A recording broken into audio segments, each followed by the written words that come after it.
buenos días, Andrea, y muchísimas gracias por recibirme aquí en el Retiro de Madrid.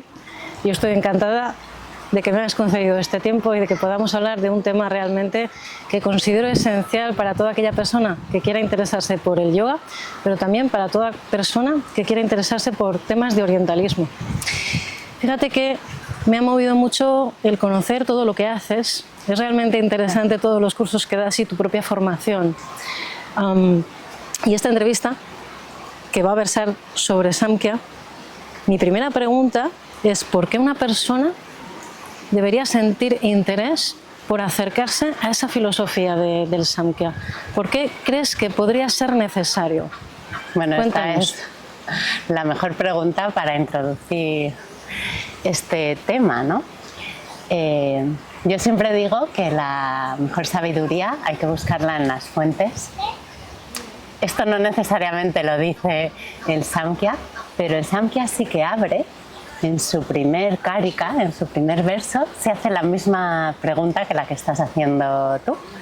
Dice, ¿por qué estamos aquí? ¿Por qué estamos aquí iniciando esta teoría del Samkhya? Y esta filosofía tiene algo muy bonito que ocurre en muchas filosofías de la India, y es que de alguna manera se responde a sí mismo, ¿vale? Acepta un poco lo que nos podría preguntar un opositor, se incluye preguntas o refutaciones que podría tener un opositor y las responde. Y entonces precisamente dice, ¿por qué estamos iniciando esta teoría? Y el Karika 1 dice, pues para acabar con el sufrimiento humano. Karika es un formato de verso, igual que sutra, que es hilo, pero es un formato, igual que sutta, que se utiliza más en el budismo.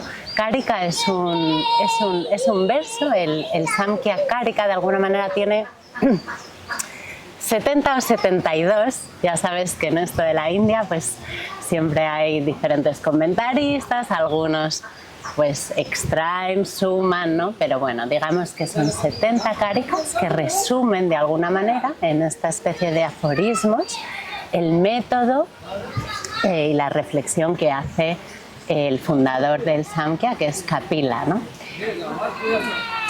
¿En qué espacio-tiempo podemos ubicar el surgimiento de la filosofía del Samkhya? Esto me parece muy interesante porque muchas veces sabemos un poco de esa filosofía, pero nos cuesta, ¿no?, ubicarla en el tiempo. ¿Cuándo surge y por qué crees que surge? ¿En qué medida responde a las necesidades de su tiempo también? Bueno, es otra muy buena pregunta, como se nota que conoces la materia.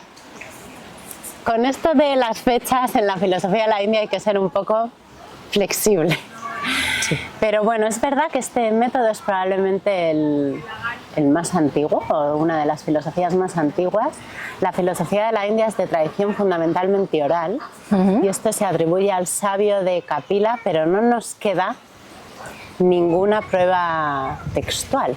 Es decir, lo recoge de alguna manera posteriormente Ishvara Krishna, pero ya estamos hablando del siglo IV, VI, después de la era común, ¿vale? Pero claro, Kapila es muy anterior, estamos hablando de, pues antes del budismo, igual probablemente del 4, antes de la era común, sí, o antes de Cristo. Pero claro, es muy interesante porque no nos queda ninguna prueba del fundador del Samkhya, que es Kapila.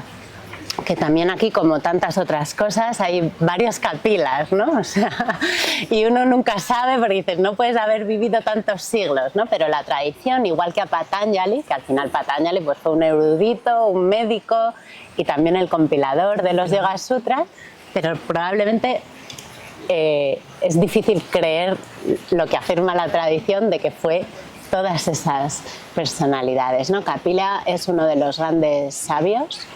El Samkhya, además, la palabra también es mencionada incluso en los Upanishads, es decir, es una filosofía muy antigua y de la que beben no solo el yoga, sino que influenció en muchísimas otras filosofías de la India, incluso su mayor opositor, ¿no?, que es el Vedanta, también tiene muchas influencias del Samkhya, ¿no? Y el Samkhya como tal esto lo hemos estado hablando antes, forma parte de un conjunto, ¿no?, de sabidurías de la India, podríamos ubicar, de los darsanas que hay. Háblanos un poco de esto, porque yo sé que hay gente que conoce los darsanas, pero hay gente que no. Entonces, un poco para ubicarnos también a nivel cultural y filosóficamente en este tema. ¿Cómo la ubicamos al Samkhya? ¿Cómo lo ubicamos? Bueno, darsana quiere decir visión de la verdad. Entonces, casi todas las filosofías de la India tienen como punto de partida el sufrimiento humano, o sea, aceptan la existencia del sufrimiento, igual que el budismo, ¿no? Las 4 nobles verdades, ¿no? La primera es que existe el sufrimiento. Pues el punto de partida de todas las filosofías de la India es el sufrimiento humano y básicamente, de una manera un poco simplificada, todas pretenden elaborar un método para acabar con el sufrimiento humano y liberar al individuo del sufrimiento, ¿no? Pero claro, ahí discurren o se separan un poco en cuál es ese método para acabar con el sufrimiento. Entonces, ahí es donde entra, por ejemplo, un darsana, es una visión de la verdad. Vale. Derivados del hinduismo, digamos que hay más, pero bueno, se estudian normalmente 6 darsanas o visiones de la verdad, que también se les conoce como ortodoxos o ástica, porque creen en los Vedas, al contrario que los métodos que no creen en la autoridad de los Vedas o que son heterodoxos, como por ejemplo podría ser el budismo, ¿no? Entonces, dentro de los que aceptan la autoridad de los Vedas, que se localizan en la tradición hinduista, digamos que tenemos el Samkhya y el yoga. El Samkhya siendo la filosofía probablemente más antigua que se atribuye a Kapila, y el yoga pues se atribuye a Patanjali, pero vamos a ver que están muy relacionados, ¿no? Eso es. La visión, la cosmovisión del yoga es fundamentalmente samkhyana, o sea, la naturaleza, el mundo, el universo, la naturaleza del ser del yoga bebe de las fuentes del Samkhya. Por eso yo siempre digo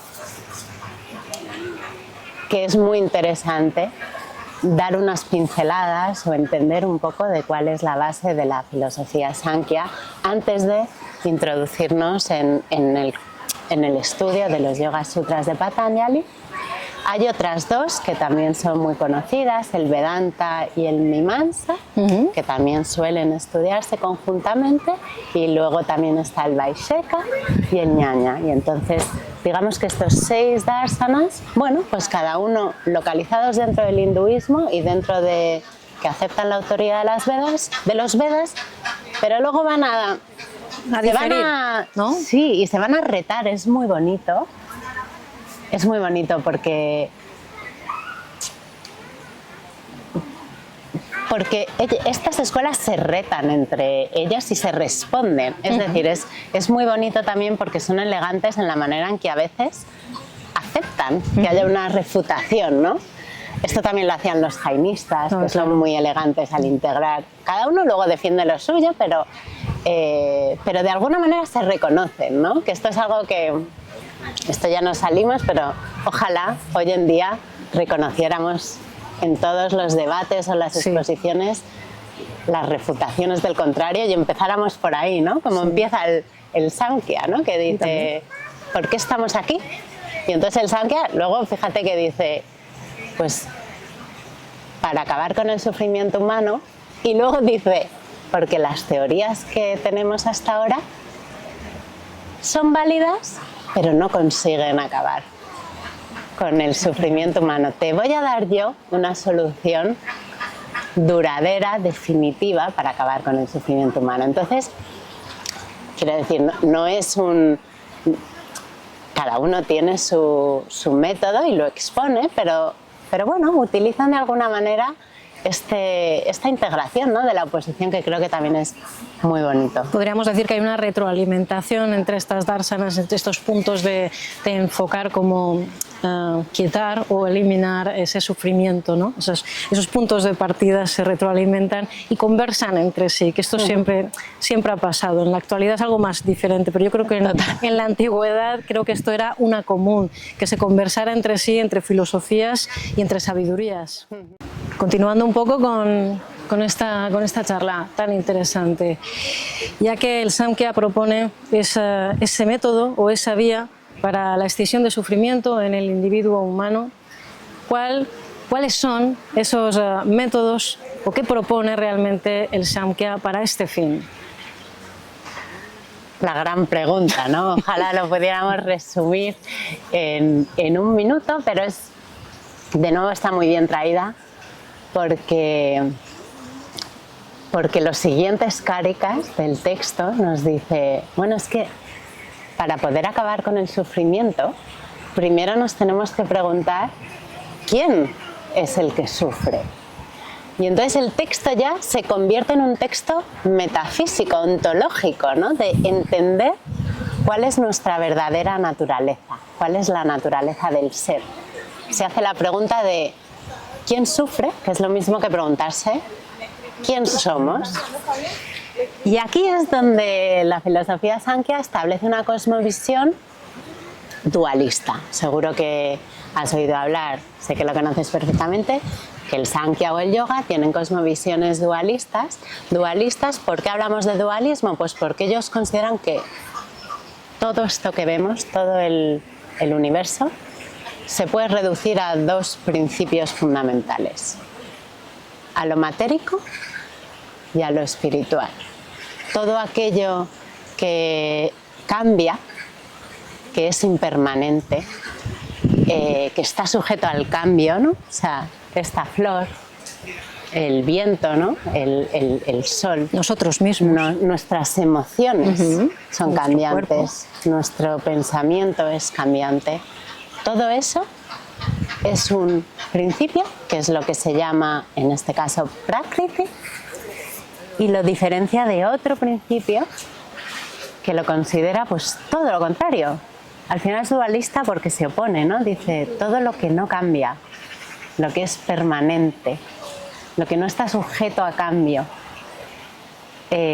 Todo esto, que no es materia, que no es fenoménico, lo llama de alguna manera Purusha, que en otras filosofías o métodos filosóficos espirituales lo hemos visto pues como, en vez de Purusha, como Atman, ¿no? Ajá. De alguna manera ya nos está metiendo en ese territorio de la consciencia.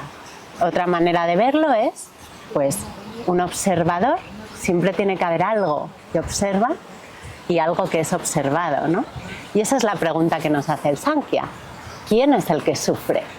Al final es la pregunta ¿y qué es sufrir? Del Jnana Yoga, que es ¿quién soy yo? Claro, totalmente. ¿Quién soy yo? Entonces, al final, el Samkhya pues, nos va a terminar un poco diciendo, esto no será novedoso, ¿no?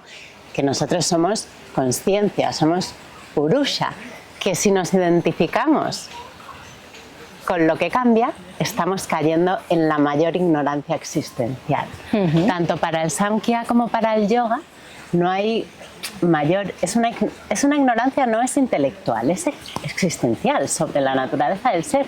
Y dice que no hay mayor error que confundir lo que eres con lo que no eres. Con lo que no eres. Lo que cambia con lo que no cambia. Y es muy bonito esto, porque al final dice, claro, si tú te identificas con tus pensamientos, con tus emociones, con tu cuerpo, con tus cuerpos, con tus etiquetas, ¿no? Estás cayendo en el error. Estás atribuyendo al yo una esencia que no es. Esa no es la verdadera naturaleza del yo, ¿no? Y esto también lo dice Patanjali, ¿no? Patanjali también nos habla de Samyoga, de no confundir. Al final son dos caminos que encuentran la liberación precisamente en esa desidentificación, en entender, en separar un principio del otro. Y el Samkhya Yoga en ese sentido es muy bonito, ¿no? Porque, bueno, en el yoga en el Samkhya se introduce también un concepto muy bonito que es el de la eternidad. Tanto el espíritu como lo fenoménico siempre han existido. Fíjate qué inteligentes son, ¿no? Que no se hacen preguntas, no intentan ya dar una respuesta a la creación. Esto lo hace mucho, lo intentamos hacer desde la ciencia, desde la religión, pero estos dicen de alguna manera, ¿no? Es también forma parte del pensamiento circular de la India, a diferencia de un pensamiento mucho más lineal en el que estamos más acostumbrados, ¿no? Por la influencia también del método científico en Occidente, pero nos hablan del concepto de eternidad y dice, el mundo siempre fue y siempre será, ¿no? La única diferencia es que lo fenoménico puede reproducirse a sí mismo y el espíritu no.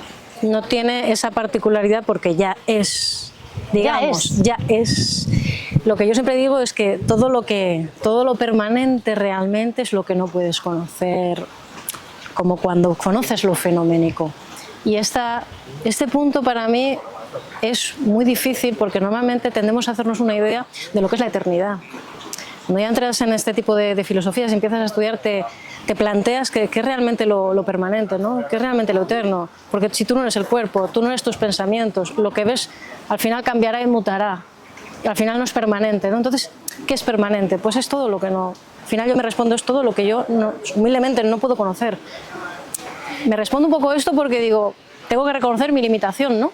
Es decir, quizá lo permanente no lo puedo conocer, pero sé que está ahí. O es una especie de vivencia experiencial de saber que hay algo más. Lo has dicho, vivencia experiencial o inferencia. Esto es que estamos entrando ya en la raíz del Sankhya, porque en todas las filosofías de la India, en esto establecen cuáles son los medios válidos del conocimiento, ¿no? ¿Qué es lo que nosotros conocemos en Occidente como epistemología, ¿no? ¿Cómo se conocen las cosas? La filosofía de la India también las tiene, las llama pramanas, ¿no? O fuentes válidas del conocimiento. Normalmente se habla de 6, la filosofía Sankhya establece 3. Y ahora vas a ver cómo has dado también en el clavo. La primera es la percepción directa. Es decir, imagínate que hay un fuego, ¿no? Bueno, pues es que si yo veo el fuego, te puedo decir, no, es que yo conozco que hay un fuego, ¿no? La segunda es la inferencia, o sea, la capacidad que tenemos de inducir o de deducir, pasar de lo particular a lo general o de lo general a lo particular, y a esta es a la que el Sankhya más fuerza le va a dar, ¿vale? La inferencia, nuestra capacidad deductiva o inductiva va a ser a lo que más prioridad le va a dar, y dice, bueno, es que igual yo no necesito ver el fuego para conocer que hay fuego. Igual, si yo veo humo, puedo llegar a esa conclusión que decías tú, de que hay un fuego. Igual es por inferencia que yo deduzco cuál es mi verdadera naturaleza. No porque yo la pueda ver, sino por deducción, ¿no? Pero fíjate que yo apunto más a que no es una deducción intelectual, que en este sentido es más una emoción, una sensación de sentir que eres finito y que eres una pequeña hormiga en el vasto universo, y a mí esa sensación me hace pensar que todo esto es muy grande, que me viene tan Somos grande. muy pequeños. Sí, exacto, tengo esa sensación. Entonces, ese concepto de lo eterno, de lo que es inmutable, es una de las cosas, fíjate, que yo hablo con la gente que más cuestan, porque se quiere intelectualizar de alguna manera. Y yo creo que es más una sensación, es más una emoción. Muchas veces, no sé si será o no será. Te veo muy samkiana, porque fíjate que la tercera fuente válida del conocimiento es el testimonio, ¿no? Puede ser el testimonio de un experto en la materia con autoridad o del estudio de las propias escrituras. El Vedanta, por ejemplo, da mucha fortaleza y mucha autoridad a las escrituras. Es como el conocimiento existencial lo tengo que hacer a través, por eso es Jnana Yoga, ¿no? Es Jnana, sí. Porque el conocimiento lo descubres en las escrituras. Y esto el Samkhya no lo niega, pero dice, y ya lo dice también en sus primeros karikas, dice, hay un conocimiento superior al de las escrituras. Y es el que estás intentando traer tú a la conversación. Es un conocimiento al que tú llegas a través de la experiencia vital. Es decir, Es deductivo, es intelectual, porque es Buddhi al final, es el intelecto el que tiene la capacidad de alguna manera de discernir y la facultad, ¿no?, de discernir, pero no es algo que a ti te lo puedan contar.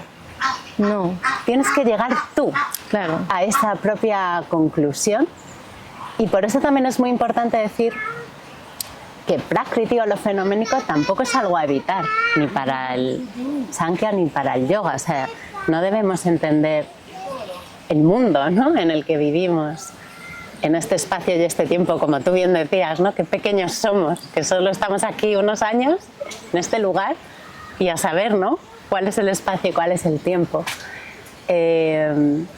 Pero el Samkhya y el yoga no lo maldicen ni lo demonizan, ¿no? O sea, la naturaleza tiene una función. Lo fenoménico y la experiencia Es esencial. Es esencial. Es esencial. Porque es esta experiencia, ¿no?, La que te va a estemos conducir aquí, a ese conocimiento supramental, por decirlo de alguna manera. a través de tu experimentarte, ¿no?, por deducción, a través de la experiencia, tú vas a terminar llegando también a una deducción. Esto, tanto el yoga, no sé si es Yoga Sutra, no sé si es el 2.18, 2.17, pero también dice Prakriti, o sea, el mundo fenoménico existe para que Purusha, para que el alma, el espíritu, pueda revelarse, manifestarse. Ajá. Y dice, y Prakriti existe para Boga. Boga es experiencia, o sea, para experimentar, y Apavarga, para liberar. Es decir, experimentar y liberar. Y a medida que tú vas experimentando de alguna manera, este es el camino del yoga, ¿no? O sea, sin el uno no hay el otro. Sin la experiencia, digamos, de estar en materia, no podemos acceder a la otra experiencia que supuestamente no es materia, pero que la necesita como camino, como vía, digamos. Totalmente. O sea, tanto el Karika, creo que es el Karika 17, o sea, tanto el Samkhya Karika como los Yoga Sutras te dicen que la mayor confusión es confundir lo espiritual con lo matérico, Purusha con Prakriti, pero que Prakriti tiene que existir. ¿Para qué? Para que Purusha pueda autorrevelarse. Cuando cesan las fluctuaciones, Sutra 1, 2 y 1, 3, se revela la luz del ser.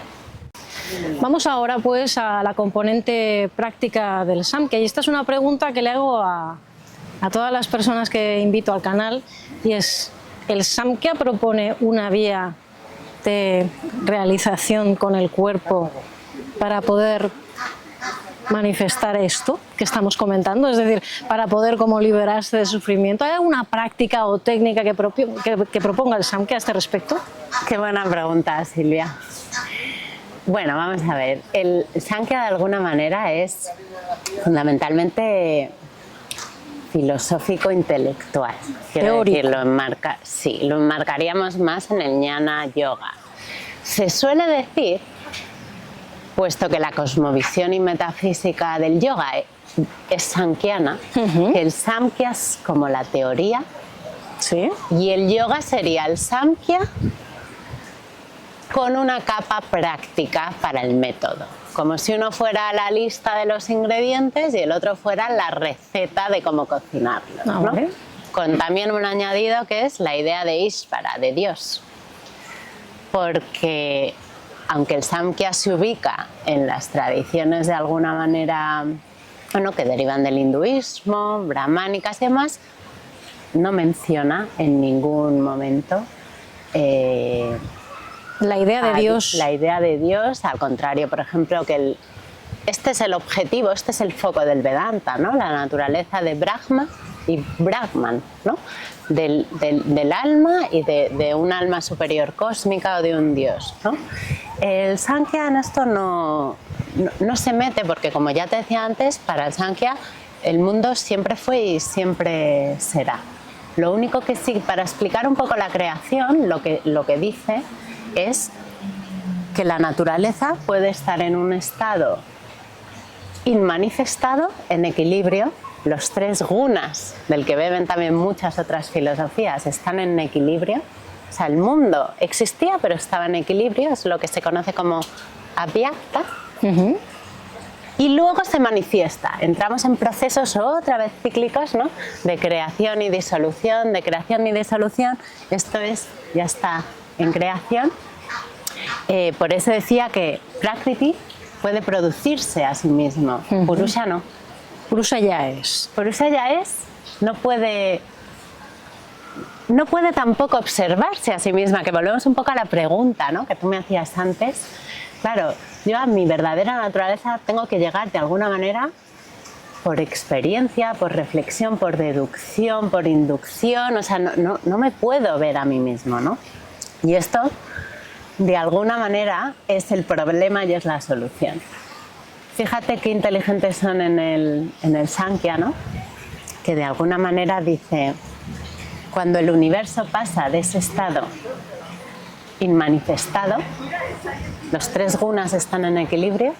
Ahora me vas a explicar a mí y a todos los demás qué son los gunas, porque me puedo imaginar que haya alguien que se lo esté perdiendo solamente por no saber lo que es un guna. Vamos a hacer un Kit Kat aquí. Digamos que son los 3 elementos de Prakriti, de la naturaleza. Los gunas es Prakriti. Cuéntanos esos tejido que mueve de alguna manera el mundo fenoménico.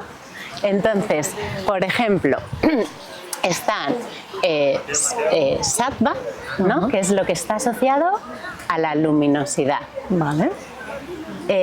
Rayas, que es lo que está asociado a la vibración.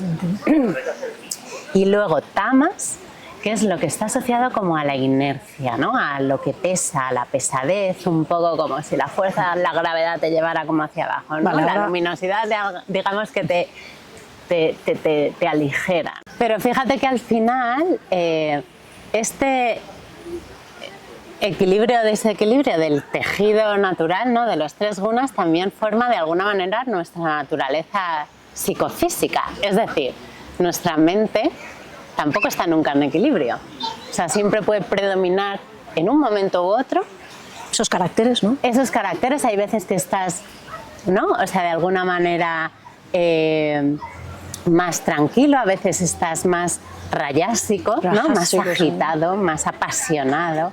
Otras veces igual estás, bueno, pues más pesado, un poco más igual incluso deprimido, ¿no? La inercia, la pesadez. Otras veces estás mucho más, bueno, iluminado es una palabra muy gruesa, ¿no? Pero bueno, otras veces igual estás como más alerta, ¿no? Y estás de alguna manera más sátvico. Y de esto es precisamente sobre lo que trata también el Samkhya, ¿no? O sea, cómo estas cualidades de alguna manera van formando nuestra naturaleza psicofísica. Bueno, entonces, Andrea, ¿cuál entonces es esa práctica a la que aludíamos antes en el yoga?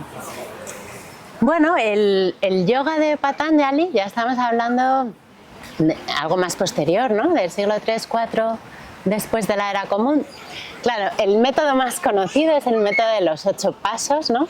Ashtanga Yoga es probablemente el más conocido, ¿no? Que dice que hay, pues, disciplinas éticas, disciplinas corporales, ¿no? Y disciplinas de alguna manera más meditativas que nos van a llevar a ese estadio último de Samadhi, ¿no? Que es la iluminación y que nos llevará a esa liberación en esta vida o en otra. Pero es verdad que en el texto de los Yoga Sutras no solo se habla de un método de 8 pasos de la Ashtanga Yoga, yo diría que hay otros 2 más al menos.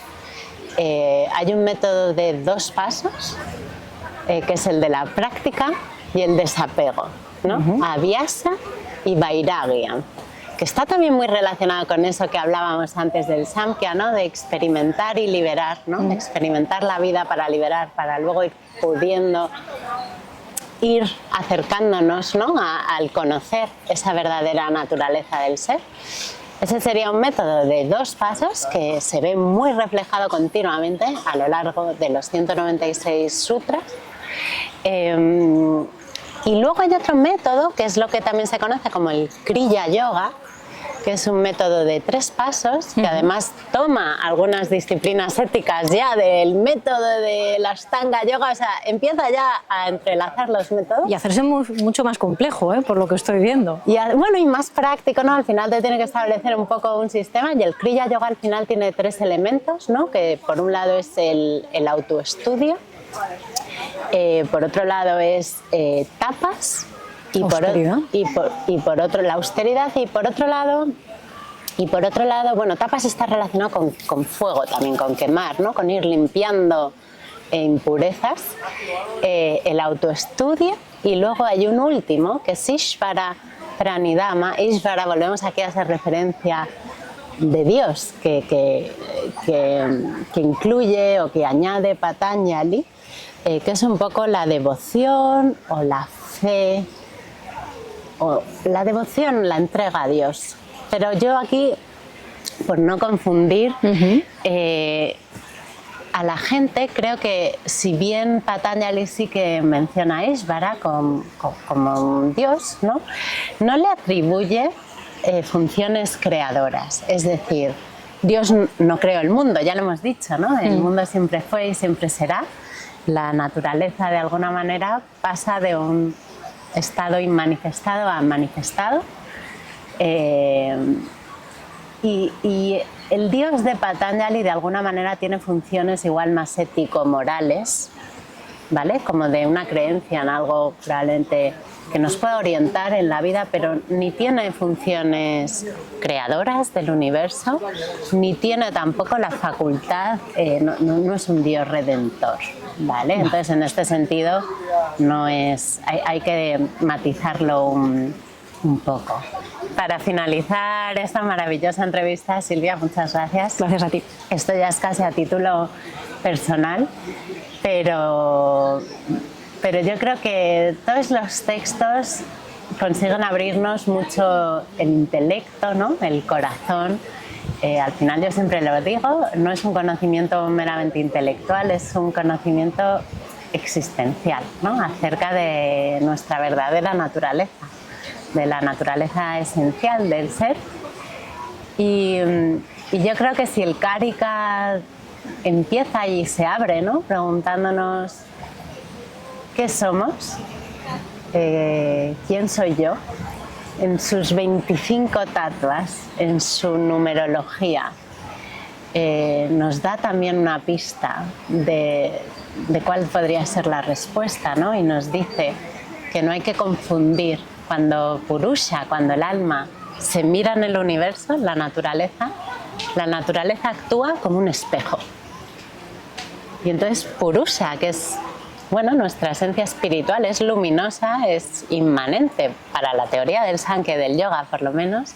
Cuando se mira en el espejo, al principio no se ve. Su tendencia natural es a identificarse con su propio reflejo, con su traje de madre o de padre, ¿no? De directivo de una empresa o de médico de familia, de mujer o de hombre, de español o de japonés, ¿no? Nos tendemos a mirar en el espejo, a identificarnos con esas etiquetas, esos trajes que vemos. Y lo que nos dice el Sankhya y el yoga es, no, pero vete experimentando, porque si tus trajes pueden cambiar, tú no puedes ser tus trajes. Entonces, ¿qué somos? Y ahí solo nos queda a cada uno responder esa pregunta. Muchas gracias, Andrea. Muchas gracias a ti, Silvia, de verdad. Un placer.